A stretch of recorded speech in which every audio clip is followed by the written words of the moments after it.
In the building, you already know. Right now,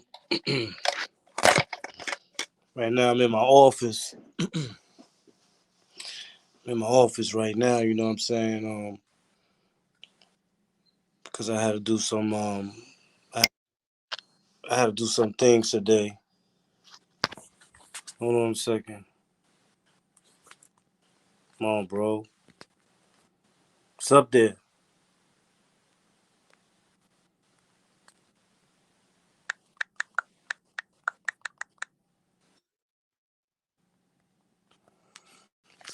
Yeah. Salute to everybody. You know what I'm saying?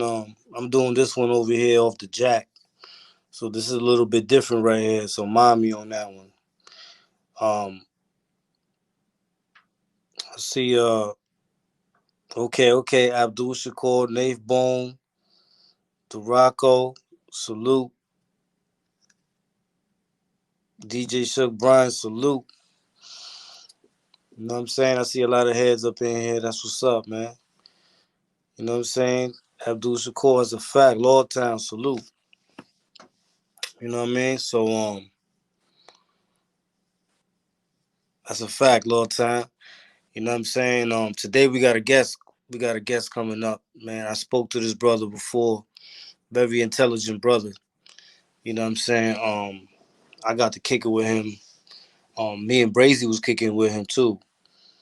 Joey Crack 89, salute. Felicia Cortez, salute. Thank you everybody for coming through. I had planned this earlier, but I had a little emergency I had to take care of real quick, you know what I'm saying? And we here. So I'm just waiting on Alex to come through.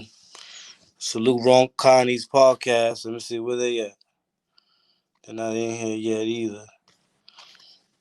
Um, Salute to everybody, basically. There they go. There they go. You know what I'm saying? Salute to Ron Connie's podcast. You know what I'm saying? Salute all my peoples out in the West Coast. Salute all my peoples out in the East Coast. You know what I'm saying? You already know we in the building, you heard? You know what I mean? Um, Now, before Alonso comes on here, because I'm still waiting on him to pop up. Before he comes on here, I just wanted to say it real quick because today's Wednesday, and so I figured I was like, yo, let me drop a little law, something on the law real quick. So it's just coincidence that we was talking about people doing hideous and stupid things, right? So I just want to break down assault. For those who don't know, assault is 120.05 in the penal law in New York, in the New York system. When you're charged with assault, they have to prove beyond a reasonable doubt that you assaulted the person. And the three main elements, because there's about 18 of them, but the three main elements is that you cause serious physical injury and that it's either intentional, reckless, or depraved. You see what I'm saying? So now what the prosecutor has to do, he has to prove that the injuries that this person has was done by you. Now there's only two ways he can do that. Well, actually three. One, camera. Two, if the dude says something. Um, if the dude says something, and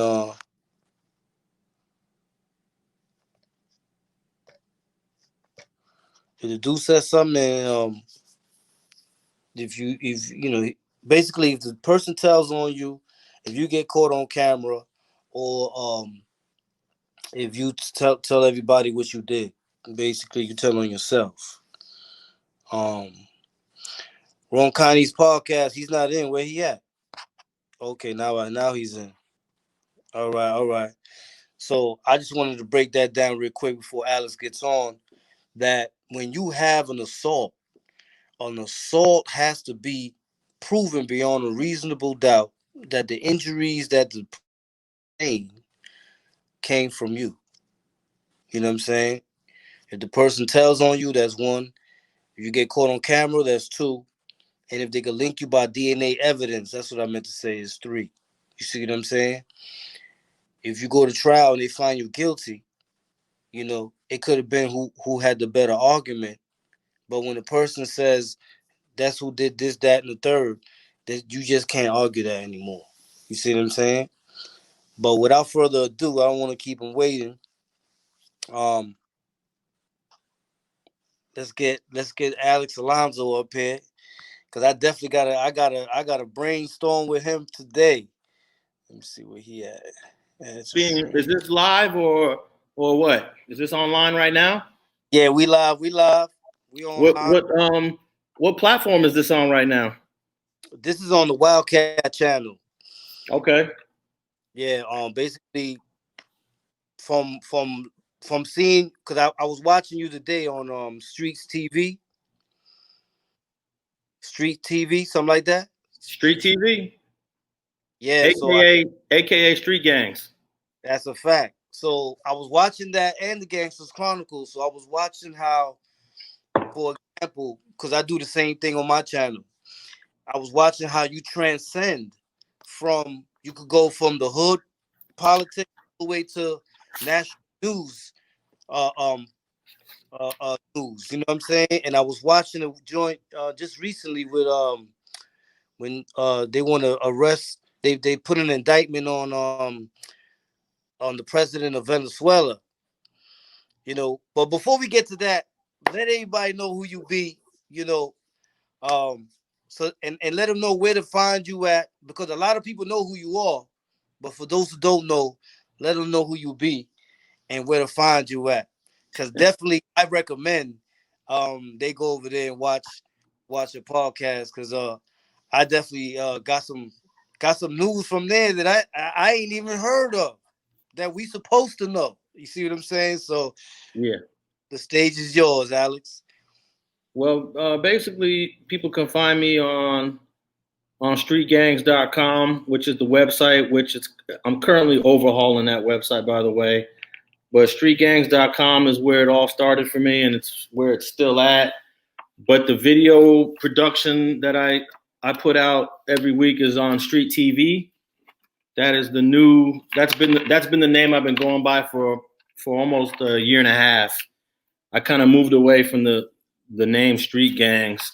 I created Street Gangs when I was like 25 years old. I wasn't thinking of the bigger game, and I think the name Street Gangs kind of puts me in a box. So I changed it to Street TV, just because it's not always about gangs. There's a lot of other things going on as well. So, but yeah, the podcast. I'm not sure which one you were listening to, but yeah, I just put. If you're watching the one that I just did about the president of Venezuela, that was just a little video that I put on my other channel, my small channel that I got. But I spoke a lot about these topics on the podcast, the Gangster Chronicles, which I don't no longer host that anymore. I did about 50 episodes up until the coronavirus hit, and I haven't done any since. But yeah, that's pretty much where people can find me. Yeah, so I did see you on the Gangster Chronicles.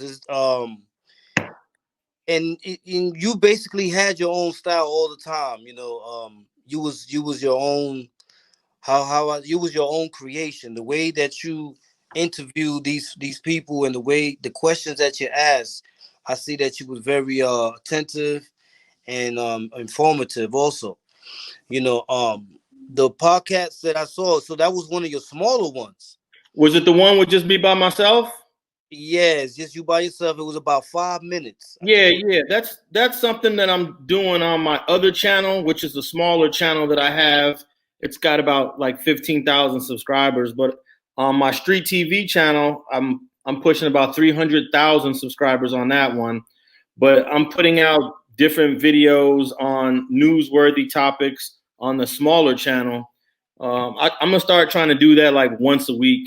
You know, I've been so busy, I haven't been able to get as many videos out as I want. But on Street TV, I put out stuff multiple times a week.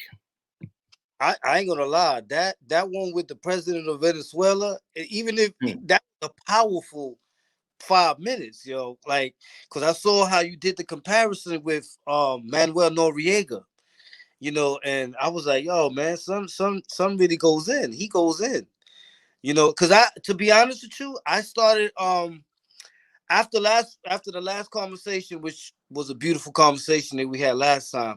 I said, let me really go, and I spent a couple of hours watching your different episodes that you have, and I saw how you was going in on so many different topics, and it gave me a newer vision, to look at. But I wanted to ask you a question. So you're not doing the Gangsters Chronicles no more. Was there a disagreement that fell out with you and the brothers from the Gangster Chronicles that led to you going on your own, or was it more lucrative to go on your own? Like, what was, I wouldn't say to go like it's an exact 100 detail, but like Yeah. what would you say in a nutshell? What's the mitigating factor of why you left? Well, my co-hosts on the show, Reggie Wright Jr. and James McDonald, aka Mob James, I got no problem with them brothers. I still talk to those brothers. Reggie Wright Jr. is in prison right now, about to get out any day now, and James McDonald, Mob James, he's still holding down the show. I just had some issues with the producer of the show, Norman Steele, and it's a long story, really. But COVID pretty much ended my tenure on the show.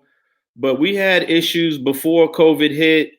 Norman and I, we bumped heads a few times. There was a couple of times that I was going to quit before, and I just think maybe he got tired of me. And during the whole COVID break, one of the issues during the COVID break, I didn't want to do the Zoom like what we're doing right now on this StreamYard. Yeah. Although the way you got this set up, it looks good, but the way that Norman Steele had his thing set up, I didn't like the way it looked. He had the screens designed like an iPhone, and the quality of it wasn't good. And I was just like, I'd rather wait till the studio opens back up than to do it through the Zoom, through the webcam. It's just something that I never really got into doing. Even on my own platform, there's people that always want to do interviews with me that aren't in LA. I'd rather get on a plane and fly to you and shoot you with 3 cameras than to do it through a webcam. So I think maybe he felt a certain kind of way that I didn't want to do it. And then when the studio opened up, the brother didn't call me up, and it was a wrap ever since then. He didn't want to call me. I didn't want to call him. And that's cool. I don't think he valued what I brought to the show. I really don't even think he respected me for the work that I brought. And that was that. I have no problem with. I just spoke to James like 2 days ago. Reggie Wright just called me from prison a couple of days ago, and basically they telling me to come back, but it ain't gonna happen. I see. But so let me ask you something. So you how long you been doing this for? Well, shoot, I've been doing my research for many years, over 20 years. I started my first website in 1995. I created my first website when I was a college student over at the University of Southern California. And then I transitioned that website into streetgangs.com in 1998. So what is that? That's 25 years ago, 22 years ago. I was messing around with this online website, web design, and all of that. And then in terms of filmmaking and producing and shooting interviews and doing documentaries, that goes back a good 20 years too. I did my first documentary in 1999 that aired on PBS, produced by Robert Stack. So that was 21 years ago. I worked on Clee Sloan Bones documentary, Bastards of the Party, back in 96, 97, 98. Masters of the Party. I remember that. Yeah, Bastards of the Party, directed by Clee Sloan Bone. So in terms of picking up a camera and shooting documentaries, man, that's 20 plus years in the game. And even you look at, I have one of my oldest YouTube videos was shot in 1998. And then the same guy that I shot in 1998, I found him in 2018 and did a 20 years later with that dude. And the 1998 interview I did with him, Curtis Kelly is his name, got over like 1.5 million views. And it was just like a 5 or 6 minute interview I did in Watts. So yeah, man, I've been doing this in various forms, whether it's the web, whether it's doing interviews, shooting videos, documentaries. It's 20 plus years in the game. For those that don't know, can you give them like a little bit of synopsis of some of the people that you have interviewed? That I know a lot of people know a lot of these dudes that you've interviewed. Watch. Oh man, shoot! Right off the top of my head, we'll throw in T. Rogers. I got T. Rogers, who's the founder of the Black Pea Stones in Los Angeles, not Chicago, but in Los Angeles. I interviewed Kilroy, Ernest Roy Ball, who was one of the co-founders of the Mexican Mafia prison gang in California, which was a really, really difficult interview to get. And it's very rare that you get a Mexican Mafia former member to even speak. I believe I did that in 2013. That's an interview that went over, I believe I hit over 1 million views on that one. So yeah, that's Kilroy. I got short little interviews with various people like Lil Wayne, Kobe Bryant. I got a Kobe Bryant clip that I shot after he won his 4th ring. So that would have been 2009. That's on the channel. A bunch of guys from the streets of LA, from J-Rock, who's a well-known rapper now, to Bosco, who's Bosco's like a comedian to me, because every time he says something, you know, he got you laughing. I believe I have the first interview that Bosco ever gave. That was like 8 years ago. So, I mean, I would just invite anyone just to go to the channel, Street TV, click on the playlist, and you'll see so many interviews that I've done over the years. I did an interview of the first Crips ever to go to prison for murder. The Robert Ballou murder in Los Angeles back in 1972. Interviewed those two brothers, that Judson Baycott and Bobby Creer. Rest in peace, Bobby Creer. He just passed last December. But man, it's just too many interviews to name, man. You know, just go to the channel and peruse, man. There's at least 1,000 clips on my channel. Yeah, wow. That's impressive, man. Like I said, I was doing my research. I definitely was doing my research. Now, and it seems like the same path I'm going in at this point. But when you transitioned from, like you say, from the street to the more, because there's a difference when you're interviewing a gang member and when you're able to go and say, they just put out an indictment on this president of Venezuela, and you. So when did you transition to that, to start going into the more meaty news? And not the people in the hood, of course, you got to give them they do all the survival and everything they had to go through. But I'm talking about from a bigger perspective. Like, when did you transition into that, from going from doing the usual the street chronicles and the stuff with the street? I think I've always had that balance. I've always looked beyond just the guys in the streets and always wanted to be able to talk about other issues, whether it's the president of Venezuela getting indicted or what's going on in our justice system. Because another thing that I do is I consult with criminal defense attorneys here in Los Angeles and really around the country. But most of my consultation work is based here in LA. And, I'm always in the courts. I'm always working on a case. I'm always assisting a defense attorney on how to strategize a particular case. So it's given me a little bit of education and background and a little understanding to be able to converse on matters that's beyond just the guy from the streets or interviewing someone like Nipsey Hussle, for example, which is someone I forgot to mention. You can't forget Nipsey Hussle. I got one of the oldest Nipsey Hussle interviews. I believe I did that in February of 2009. So that was 11 years ago. But yeah, it's a balance that I've always had, and all the conversations that I've had with my father throughout the years has given me that ability, because my dad grew up in the streets of New York City, but I remember we was talking about that. Yeah, my dad grew up in the streets, but also my dad was, he was an intellectual as well.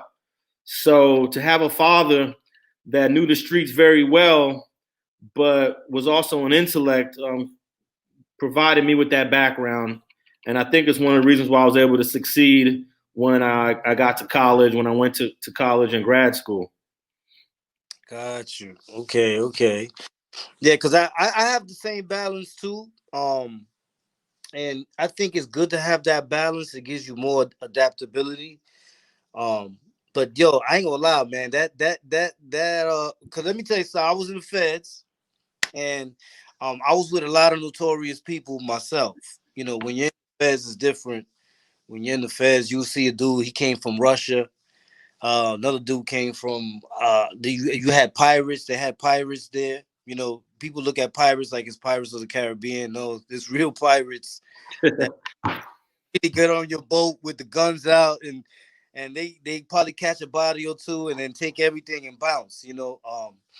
So I seen a whole bunch of these type of people over there, and I was saying to I've been around like the Zodiacs and the Amityville horror guy, DeFeo, Anthony DeFeo, Robert DeFeo, something like that. He was the painter over there. So I know how it is when you speak with these individuals, because these individuals always have a unique story to tell.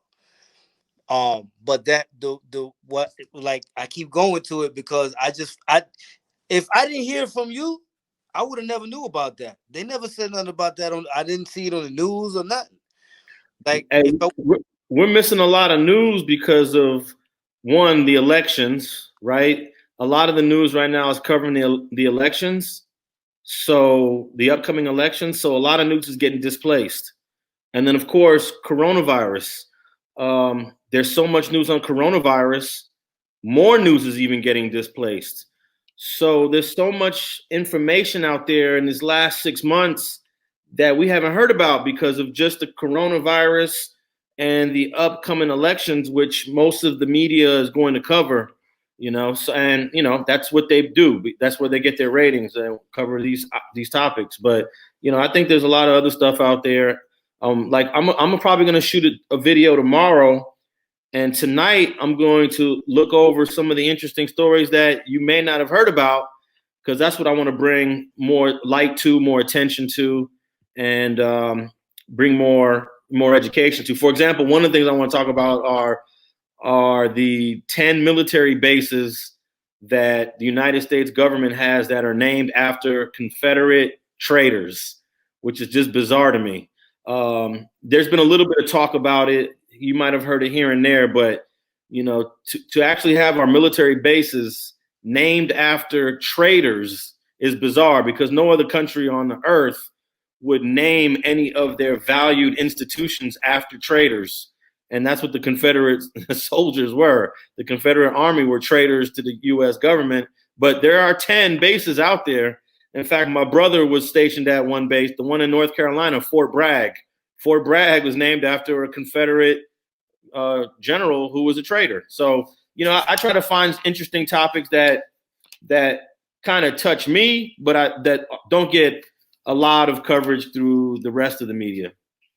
Yeah, no, I see. I mean, when I saw that, I said, damn, here we go again with the Noriega story. You know what I'm saying? When I saw that with Because it was wild. Because I was saying that in my head, and then the next thing I saw, boom, you came out and said, Yeah. "Yeah."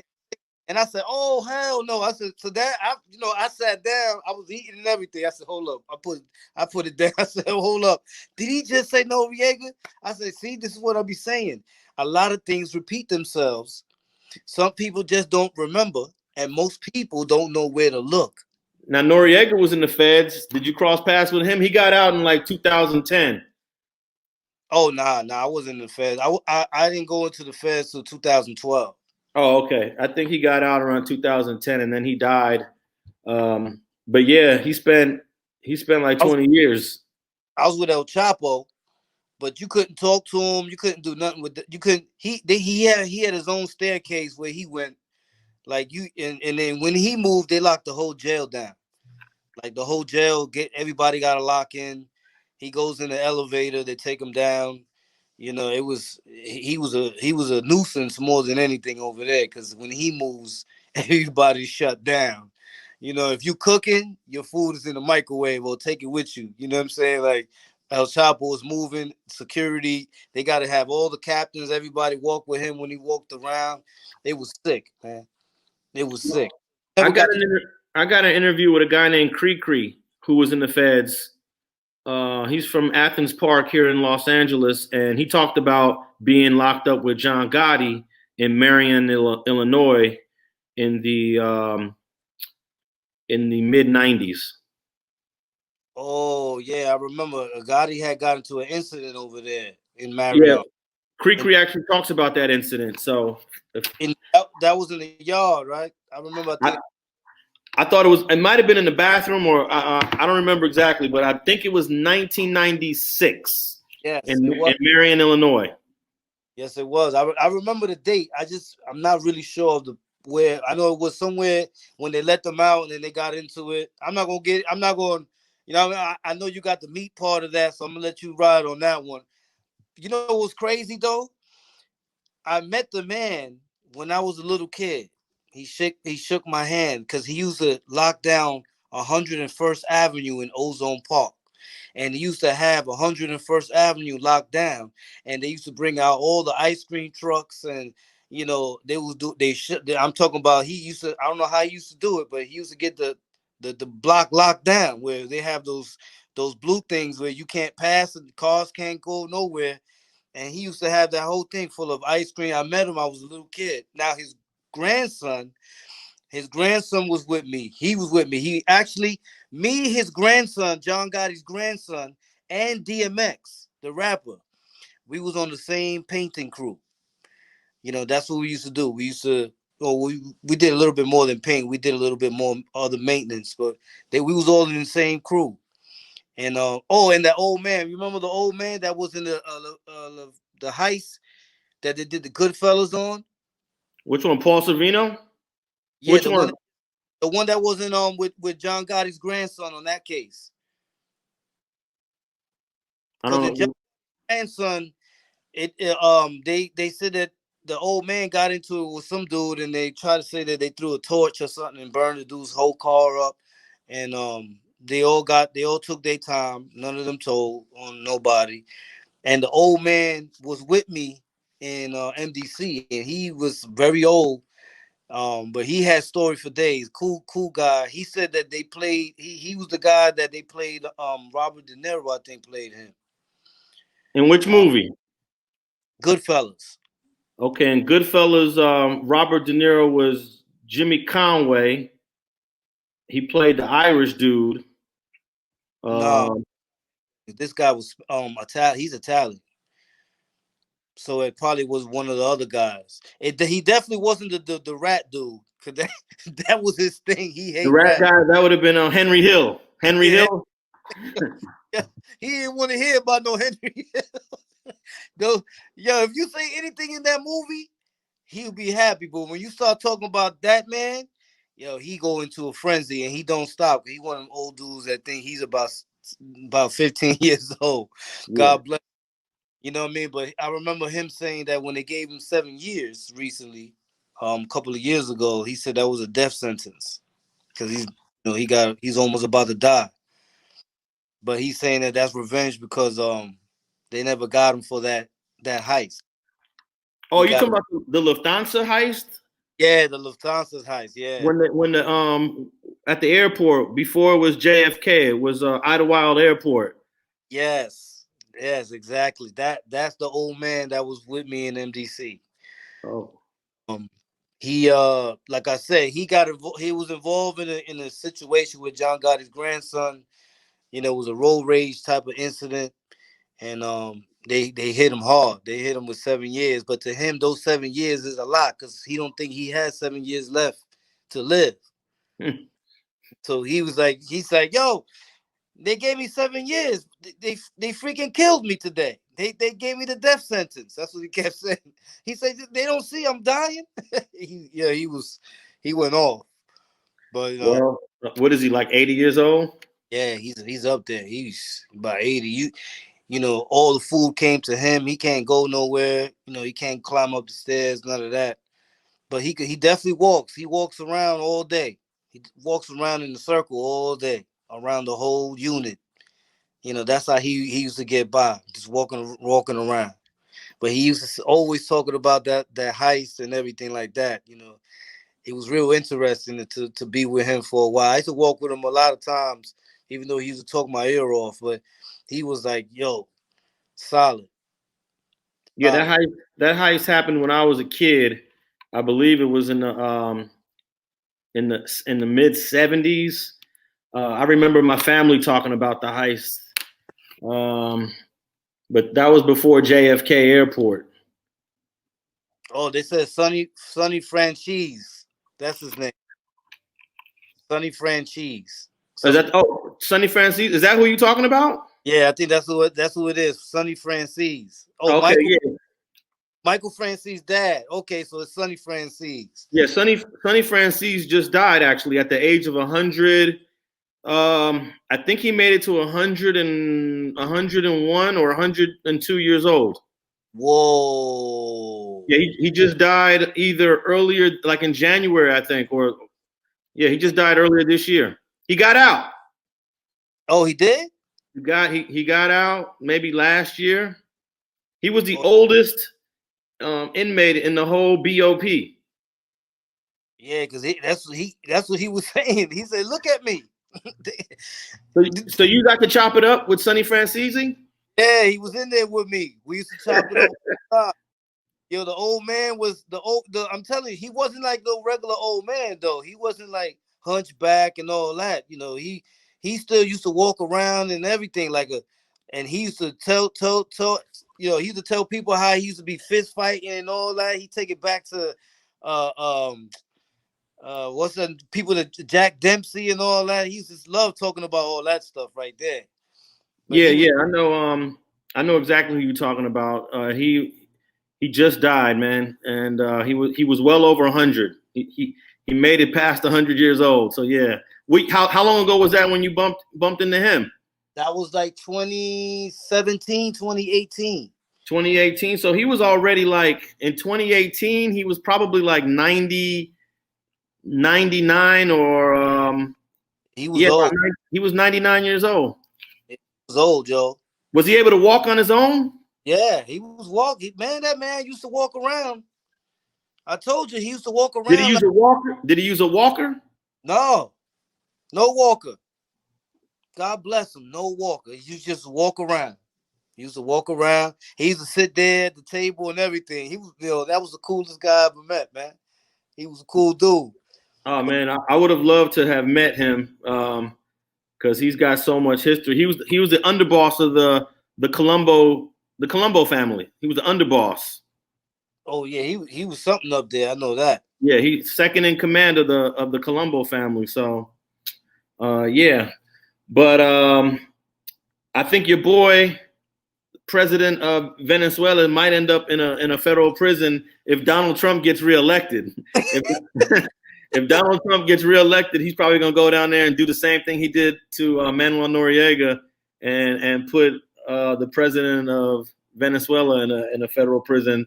Probably put him in the same cell that Sonny Francisi was in. Oh, that'll be interesting. Cause I'm gonna say this. Do you really think he's gonna be able to go in there and get him? I mean, cause look, um, Hugo Chavez, he died of I think they poisoned him, but they say he died of natural causes. Is that what it was?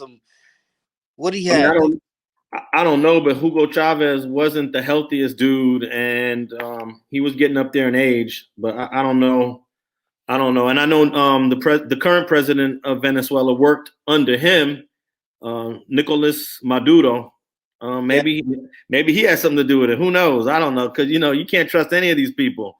The guy you hire to help you could be the guy that takes you out. yeah, that's true too.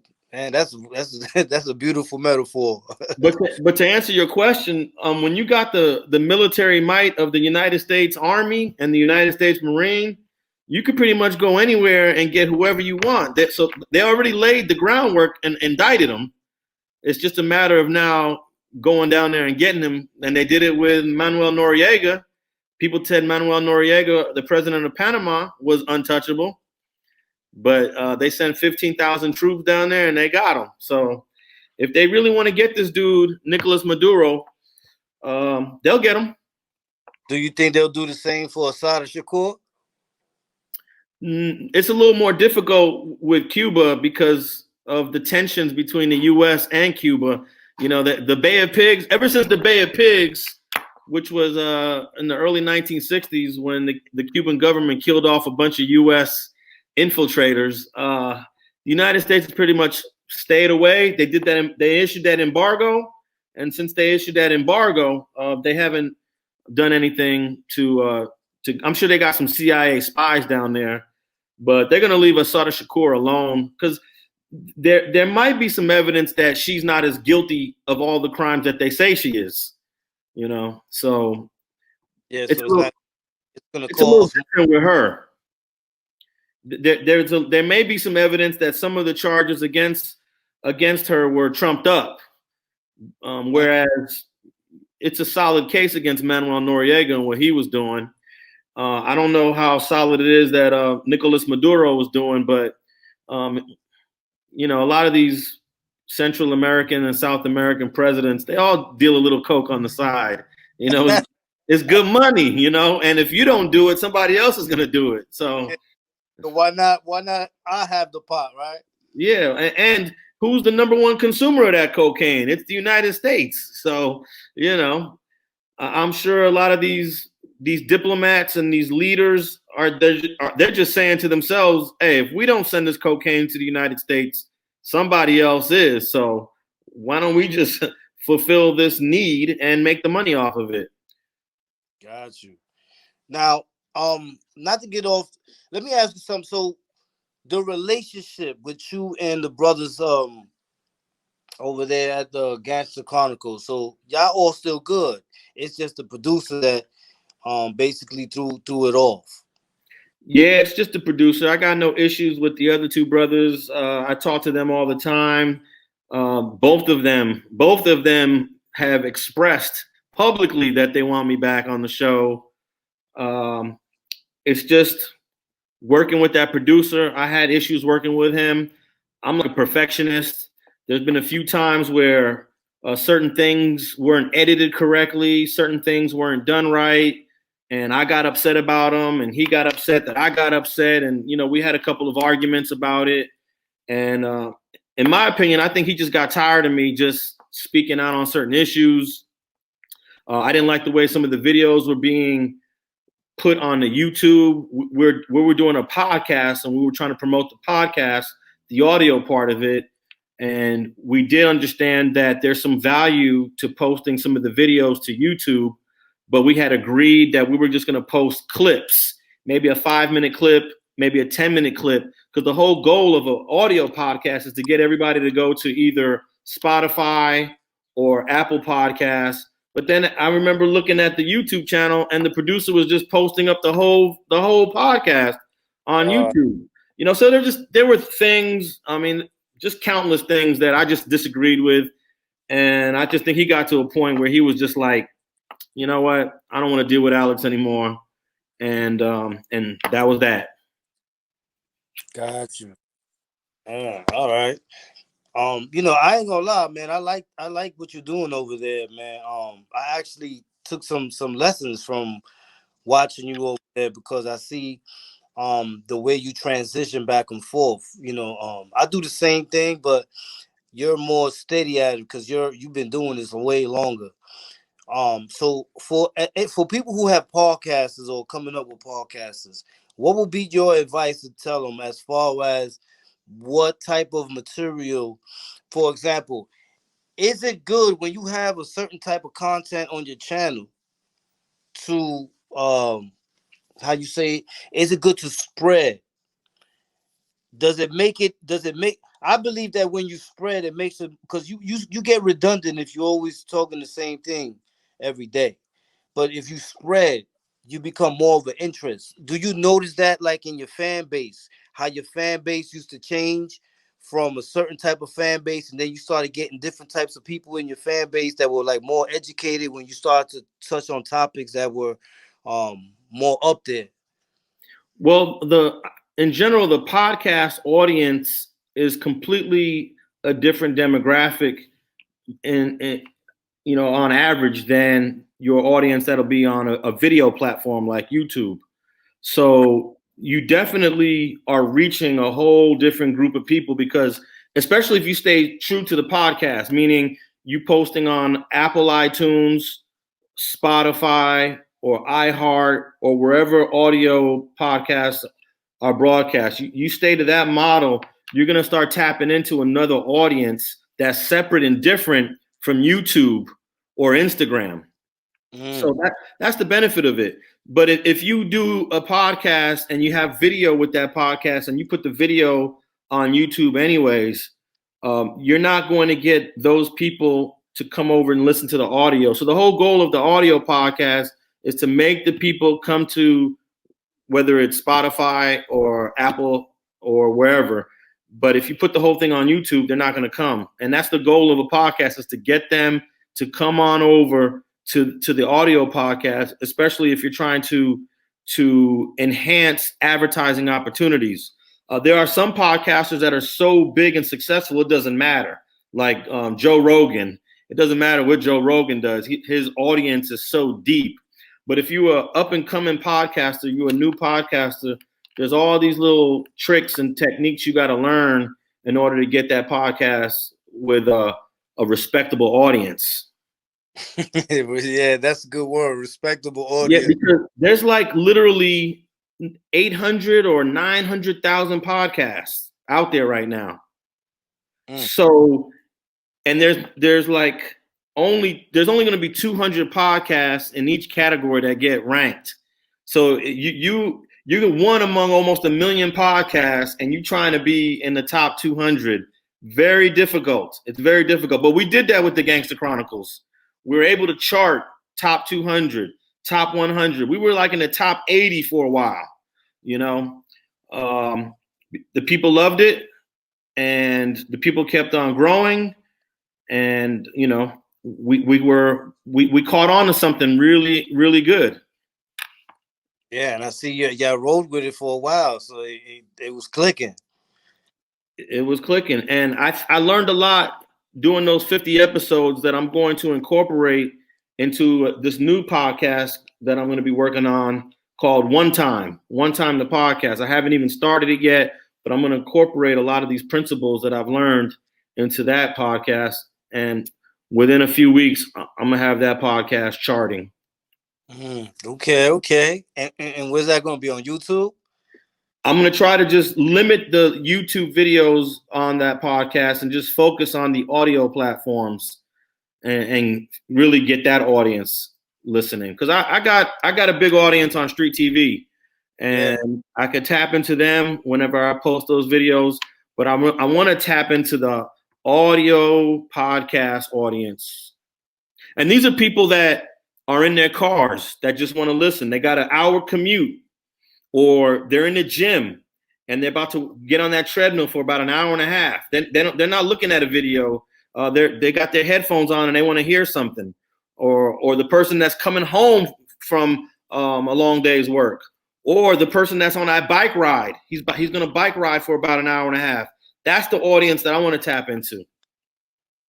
Got you. Yeah, that's the same way I was looking at it too, because those are the ones that when they come in, they actually, one thing I've noticed about podcasting is in the chat, you bump into certain people in the chat that are some intelligent individuals, where even though you're spitting, when they respond, you're saying to yourself like, okay, and then you get caught up in conversations. I get caught up in conversations with a lot of the people that be in my chat, because sometimes they know of something that I didn't know, and then me, I'm like a sponge. I like to absorb knowledge as much as I can.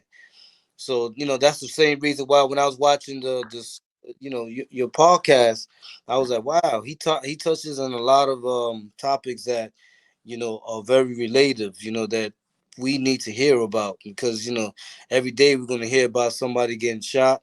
Every day we're going to hear about people protesting. you know um that's the news now. Every day there's a new cure for the COVID, which, by the way, what's crazy. um when it comes to that, I remember one time I woke up. It was nighttime. I had a fever of 103 degrees. 100 out of nowhere. So I got on the phone and I got me some of that hydrochloroquine and the Z pack, and I took it and gone. But then I'm reading on the hydrochloroquine, and as soon as they saw that a couple of heads was actually, for those that, because I never was diagnosed with any COVID or none of that stuff. But I'm a precautionary type of guy. I'm one of those guys that if I feel a cold coming, even though it's not here yet, I'm already starting to drink the tea. The lemon's going inside. I'm already getting a pack of Halls. I'm starting to fight it before it gets strong. So, I don't know if you did any research on them, but after the hydrochloroquine, then they came out with another one. And then that one was kind of successful too. And then now they got another one that they're coming out with. Do you think that they started patenting those medications, and because they started patenting them, they had to keep switching the medications because of that? Like, how the people make a fake Nike Air Force Ones, about the stitching, or they got fake everything. You can't. It's a alternate of what it is. Instead of, some people get a Pitzer instead of getting what they call that shit, Viagra. You see what I'm saying? So everything has this derivative to it. So did you see anything in your research in regards to that? And how or do you feel something ain't right, or something is funny, how every time there's a medicine that comes out and it starts to work, it starts to get adverse reactions when everybody has it, and then now when that new one comes out, it starts to work, then now people start getting adverse reactions, and then they go and make another one, and then, so what do you think about that? Well, I'm not so sure if it really worked in the first place. Now, you took it and then you started to feel better, but It cleaned me out. I mean, it cleaned me out. that happens a lot when they do placebo studies where they give people a drug and they give half the people the real drug and the other half the fake drug. And the people that took the fake drug, they feel just as good as the people that took the real drug sometimes. That's called the placebo effect. So I don't know if you was experiencing the placebo effect or if it was really doing great miracles to your body. So I don't trust a lot of these studies unless they're peer reviewed. If they go through human trials, there's a guy that you heard of, the My Pillow guy, the guy that Yeah, has the yeah, he's involved in some sort of supplement that says cures COVID, but this supplement hasn't went through any testing, hasn't went through any peer reviews. But he said the same thing you said. I took it, and I feel amazing. But he's on the board of the company, and he's got a lot of money to make if people start to buy it. So I don't trust a lot of these claims that some of these drugs and medicines are even effective, man. I stick to my herbs. I stick to my grains. I stick to my fruits and vegetables. And I wouldn't take this vaccine if it comes out. I tell you that. I don't even take the flu vaccine.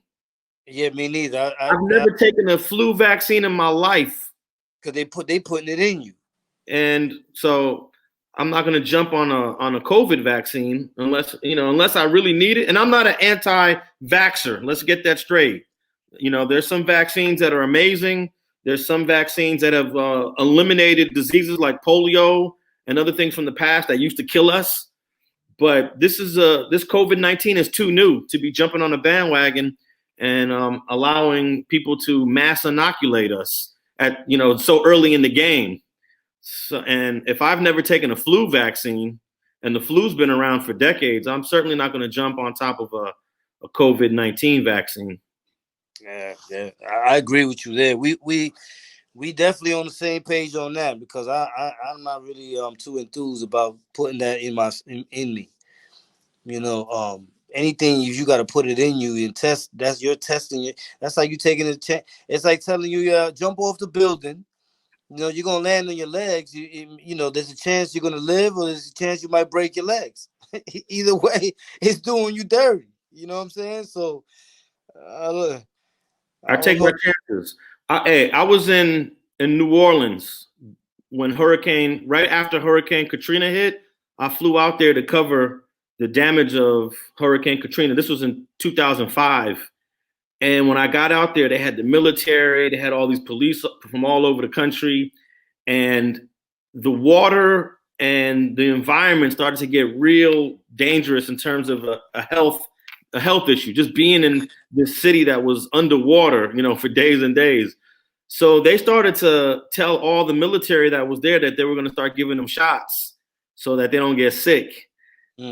And the day that everyone started lining up to get shots, I jumped in my rental car and I hid out because I was trapped in New Orleans. Once you got in New Orleans, you couldn't leave or come if you were a civilian. And I ended up staying there for about 6 or 7 days. And I didn't want to try to leave each day because it'd be impossible to get back in. So I just hid out when they started giving out them shots, because I don't know what the government was giving those soldiers. And unfortunately, all the soldiers that were there, they have to take the shot because that's their job. If the government says, all right, soldiers, line up and take this shot, you have no choice but to take that shot. But since I was a civilian, I just hid in the bushes for a few hours and continued to do my journalist work while I was out there. He gave him the gingerbread man. He said, catch me if you can. Yeah. And there was these rumors that were going on in New Orleans that dogs were dying from drinking the water, and that if you touched the water, you were going to get sick. And it was all kind of crazy rumors going around during Hurricane Katrina that people were just dropping dead from the water. I didn't witness any of that. I was there for 6 days. It was pretty hectic. It was pretty, there were some hygiene issues, definitely. There was no running water. There was no electricity. But people weren't dropping dead left and right. It's good to know that, because, they had that highlighted. Like you go in the water over there, you might to come out like the Walking Dead. Yeah. That was a real rumor. And, take it from someone that was there. I was there. I got 9 hours of videotape footage. I got thousands of photographs that I shot. I had a great time covering New Orleans, Hurricane Katrina, but I stayed as far away of those shots that they was giving out. Oh, okay, yeah, I agree with you on that, because I don't want them putting that in me. I just don't know what it is, I just don't know what it is. And when I grew up as a kid, I believe in the late 70s, they gave out like 9 shots to the kids. When you were, going to public school, the tetanus shot, polio shot. I think they gave out 9 shots. Today, as a kid, I think you're getting over 20 shots. So they've doubled the vaccine shots, in the last 30 years. And I don't even know why they doubled them. I don't know what's in some of these shots. But yeah, you got to do your research on some of these shots, especially if you have kids, because the next generation of kids are going to get even more shots. Man, 9 shots. Sheesh. That's a lot of shots, bro. They stabbing people up. They jigging everybody up just to give them some. Oh hell no, nah, man, can't do that. I think a couple of the shots are pretty good. I think they got a rabies shot. I know that tetanus shot. The tetanus shot lasts for about 10 years. I think the vaccine completely eradicated polio. You know, people used to die from polio. Now you don't ever hear. When's the last time one of your friends got polio? You know, nobody gets polio anymore. I never saw nobody get polio or the mumps. Yeah, but if you look at like old footage of Franklin Delano Roosevelt, the president from the 40s, he had polio. Oh yeah, I did a thing on him, because he still got his train down there in the underground tunnels. And he had a walker, and they would always, when the old footage of him, you couldn't see his walker. They always made him look strong, but he was weak, physically weak. That's why he had that train, because he was so weak sometimes to get to the car. Yeah. And he didn't want to be in the car that long, so they made sure they had a train that went through the whole New York City, went down Manhattan, and that's how they used to bring him from place to place. And the thing is armored, bulletproof, and all that. I don't know if you've seen it. I had it. It's in one of my videos. I did a video on it, on his train, and I had to talk about him too, of course, and the polio and everything. You know, but definitely, I definitely did some research on that too. Well, it's what? It's 11:22. Okay, so I'm about to cut it because I gotta get up out this office soon. I've been in this office for I'm getting what's it called that? Claustrophobia. But because I be in here in the daytime too. I just did, I had to come back. But um, what message would you like to leave the people with? Because one thing we did in this interview is we learned a lot. We spoke about a lot. Um, we spoke about a lot. We learned a lot, and for those that are trying to build their channels and stuff like that, they actually heard when you was talking about transitions and everything. So what advice would you give to those? First of all, have you noticed the way the internet is today? Because I noticed a big difference, the way the internet has evolved now. Because now the internet is a little bit more crazier. Um, it's more radical than it was before. Because internet was really more information, but now it's radicalized. So now it's a little bit more where you're getting all these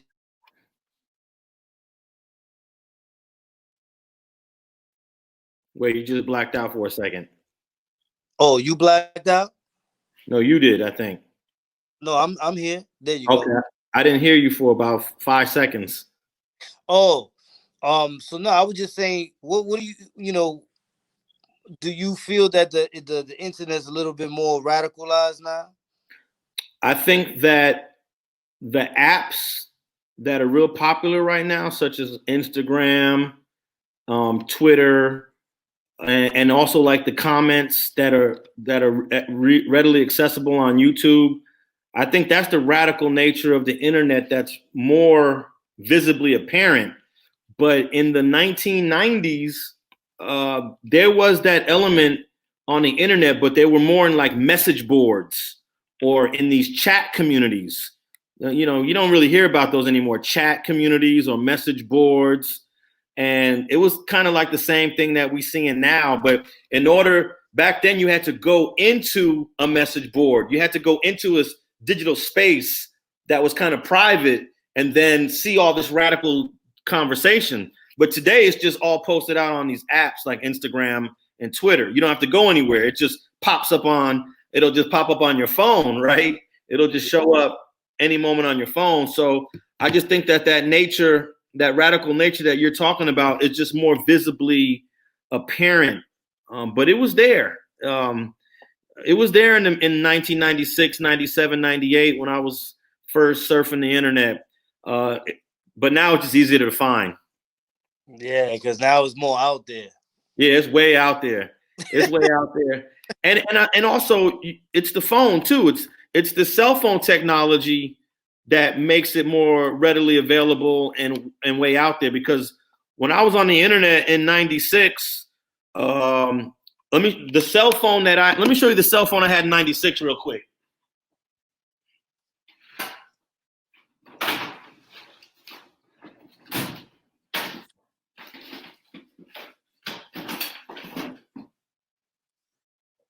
Okay, so this is a smartphone, right? And this makes everything so available that's on the computer, that's on the internet. But this is what I was rocking with in '96. This is a Motorola Flip. Oh, This is 1996 cell phone technology, and this was the best phone out in 1995, 96. So the internet was out when this phone came out, but there was no relationship between the cell phone and the internet back then. You know, whereas today, the smartphone and the internet are tied together. So that's also made a big difference. got you. I saved it, man. Man, I can't believe you got that, man. That would have been the Junkyard Dogs joint. I mean, I have so many treasures that I saved from my past. That is Check out this antenna right here. You had to pull that up. that's the Motorola joint, right? This was the baddest phone out in '96, right here. Yeah, that's a big boy. Yeah.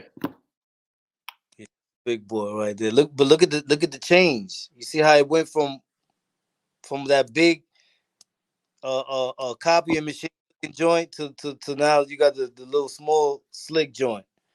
And you couldn't text on this either. There was no texting. It was just phone calls. That was it. Yeah, that's all it took was phone calls, right? Yep. So there was no relationship between the cell phones and the internet until you get to the I guess you can say when T-Mobile came out with the Sidekick, that would have been like 2004. Yes, I remember that. 2004, you can get email, and then the BlackBerry also, and then you know what, the Palm Pilot was able to get email. So early 2000s, we started to see this shift of where the cell phone and the internet were slowly getting tied in together.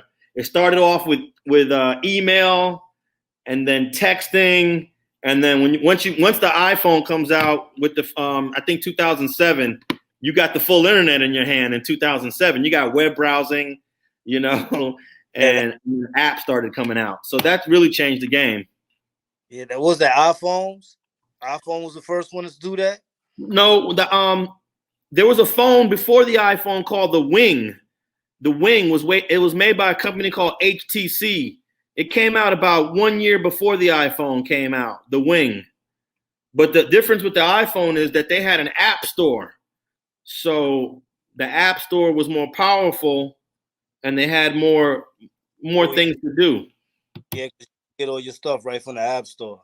Yeah, they had a bunch of apps you can download for free, and then people started to develop apps. But the iPhone isn't the first phone that can go on the internet. The BlackBerry had a web browser also before the iPhone came out. And I don't know what kind of business moves the BlackBerry made, but the BlackBerry should have been the biggest phone out. But they made some business mistakes along the way, and they didn't adapt. And you know, Apple saw the vision and they went running with it. Okay. That's what's up. I mean, and Motorola, whatever happened to Motorola? They were the first ones in the game. And Motorola, I don't even think exists anymore as a cell phone maker. Nah, because the last one was the Razr, right? The Motorola Razr. They had a few other ones, but Motorola still does communication stuff. You know, they do headsets and other things. But man, we got these. See, we got these. These are Motorola. Yeah, they're still pretty popular for different communications, walkie-talkies, ham radios.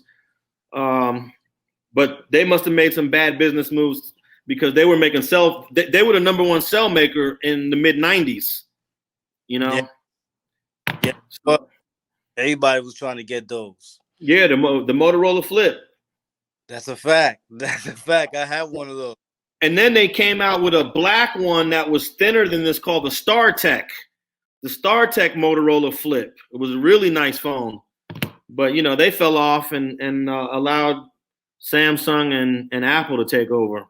Oh, that's what. Yeah, because a lot of mergers happen. I remember all the mergers. But some of these companies just make bad moves. Like, for example, Kodak.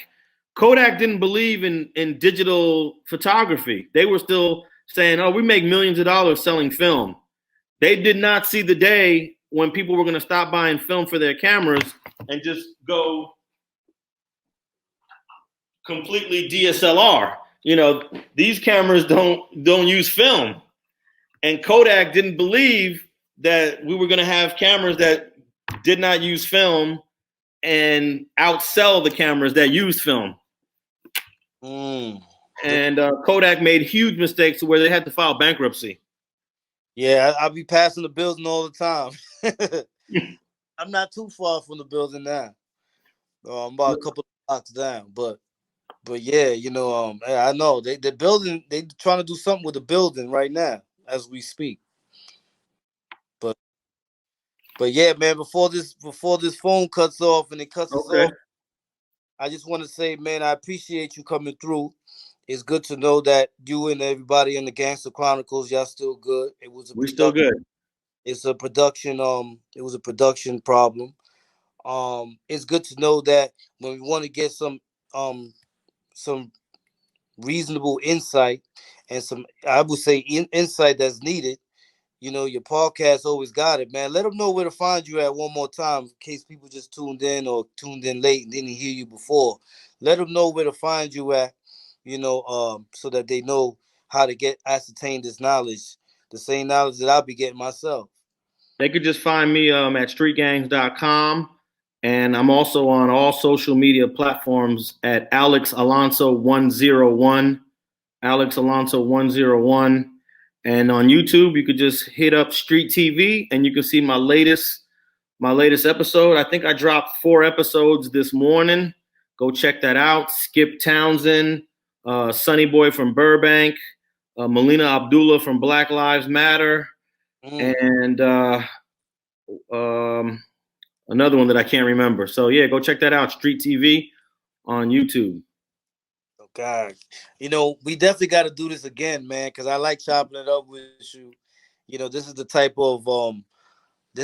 of chopping up that I like to do. You know what I'm saying? Where we actually learning from each other. Um, it's the best relationship to have, where people learn from each other and grow. Then when people just look at what people have and what they don't have, I think that those are the things that are the leftist type of mentality.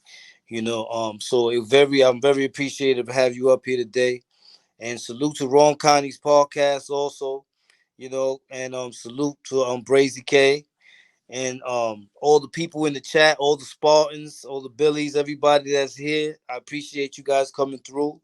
Man, we had another great one today with Alex Alonso. And Alex Alonso, I appreciate you having come through. And we Where's just Mitchy Slick, man? my link. No, My link. where's Mitchy Slick? Wrong kind. Oh, that's right, Mitchy Slick. Salute Mitchy Slick, man. I almost forgot. Where's he at? Um, he's not. He didn't. He didn't come in. Nah, he didn't. He wasn't able to come in today. Okay. He wasn't able to come in, but I always keep his banner up because, that's people's right there, man. Me, I'm a spread the love type of guy. I'm not I might see him tomorrow at the premiere. Yes, you will see him tomorrow at the premiere. I Yeah. believe that's gonna be a good one there. All So right. at any time, man, we definitely got to chop it up one day. I definitely would like to, if you don't mind, I definitely would like to do a thing called 20 minutes, make it or break it. It's where we talk on 3 topics, and we it's not like a presidential debate, but it's the insights that we have on the topics, and our resolution towards them. I call it 20 minutes, make it or break it. Okay. We need to do that one day, because I would love to do it with you, because I know your brain is full of knowledge. You know what I'm saying? So it would be great to do that. I know the people would love to see that. You know what I'm saying? We don't do it that often. I did it, I think, one time already or twice. But make it or break it is just is one of those good things. It's like when you're on them shows and you hear that song that's giving you the time limit, letting you know you got this much enough time to answer the question and break it down. It's like one of them joints. So Okay. definitely back on here again, man. But we gonna talk. We definitely gonna talk on that one. All right. Keep me posted. I got you, man. I appreciate you, bro. All right. Good night, everybody. Good night, bro. Take it easy. Thank you. Yeah, salute to everybody in the building, man.